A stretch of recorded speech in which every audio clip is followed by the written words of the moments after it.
안녕하세요. 홍프로 스포츠 분석 채널에 들어오신 것을 진심으로 환영합니다. 매일매일 국내, 해외 인기 있는 모든 경기들을 분석하여 공유하고 있습니다. 모든 분석과 조합픽은 VIP 가족방에서 진행됩니다. 베팅 및 가족방 문의는 고정 댓글 링크 확인해 주세요.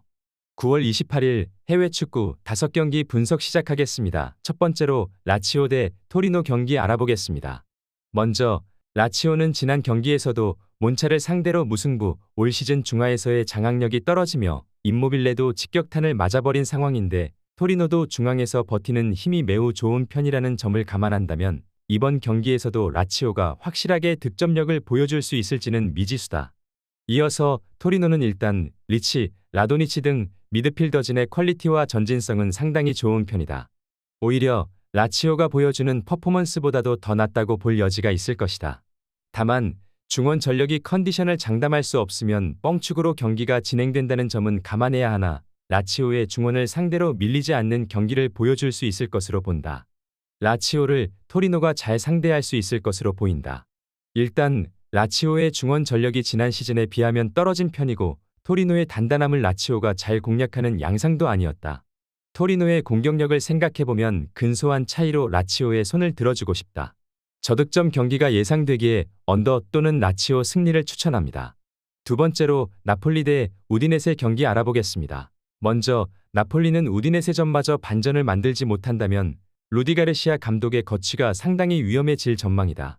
다행히 우디네세의 공격력을 감안하면 나폴리가 최근 시달리고 있는 선제골 실점 문제에서는 자유로울 수 있을 것으로 보이는 상황이다. 이어서 우디네세는 지난 경기에서는 오랜만에 기대 득점이 2점을 넘겼으나 결국 무득점에 그치고 말았다. 사실 루카 토뱅투톱이 잘했다고 보기에는 무리고 중앙 미드필더진이 답답해서 자신들이 나온 양상이라고 보는 것이 나을 것이다. 문제는 나폴리의 중원 전력을 우디네세가 완벽하게 억제할 수 있느냐인데 지난 시즌 나폴리 중원 라인과 올 시즌 라인은 변화가 없다. 확실하게 나폴리가 우디네세를 압도하는 그림은 나오지 않을 것이다. 나폴리가 답답한 상황을 타개할 만한 다음 수는 부족한 유형이고 우디네세도 3명의 미드필더와 3명의 센터백으로 상당히 후방에 사람을 많이 두는 모습을 보일 것이다. 오시멘의 폼도 최근에는 좋다고 보기 어려운 상태임을 간과해선 안 되겠다. 이번 경기 최종 추천 조합 및 언어버 조합은 홍프로 가족방에서 무료 공유해드리고 있습니다. 영상 아래 고정 댓글 링크로 문의해 주시기 바랍니다.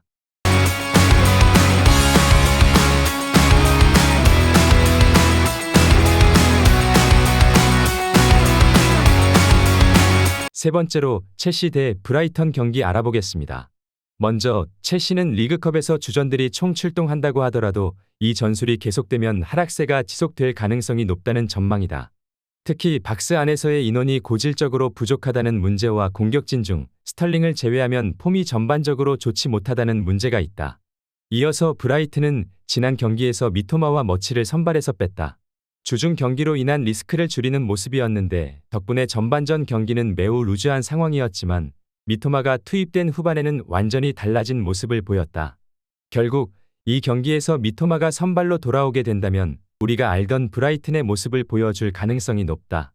브라이튼이 이길 확률이 높다고 본다. 공격 전술 상황에서 상당히 차이가 큰 상태다.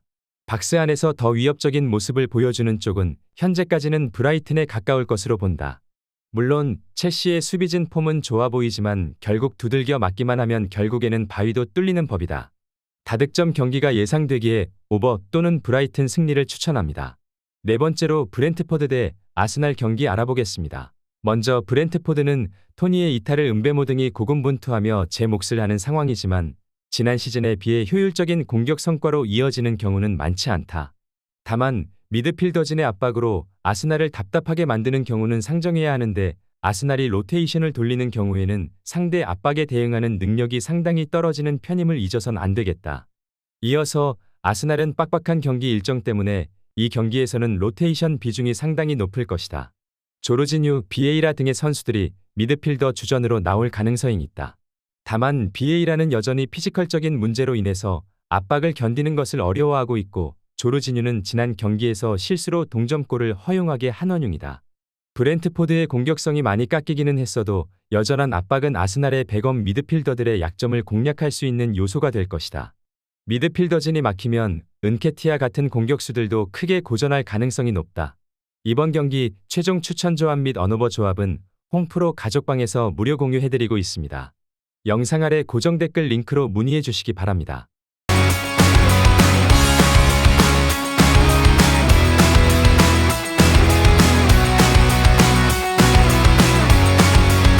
다섯 번째로 뉴캐슬 대 맨체스터 시티 경기 알아보겠습니다.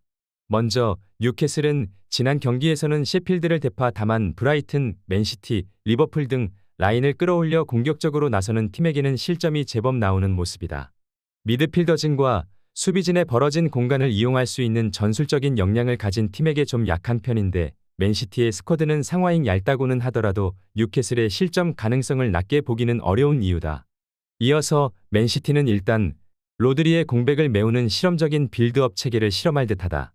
누네스와 필립스의 활용을 염두에 두거나 수비진을 미드필더진까지 올리는 전술적인 변화가 예상되는 상태다. 다만 필립스의 폼 자체가 지난 시즌보다는 나쁘지 않았다는 것이 다행이라고 할 수 있을 것이다. 맨시티가 뉴캐슬의 수비적인 약점을 공략해서 승리는 챙길 수 있을 것이다. 뉴캐슬이 공격적으로 라인을 크게 올리는 양상의 팀에게 약한 모습을 보이기도 했다. 다만 맨시티의 얇은 스쿼드 상황 때문에 지난 경기 폼을 끌어올린 뉴캐슬을 상대로 실점 가능성이 없지는 않은 상태다. 다득점 경기가 예상되기에 오버 또는 맨체스터 시티 승리를 추천합니다.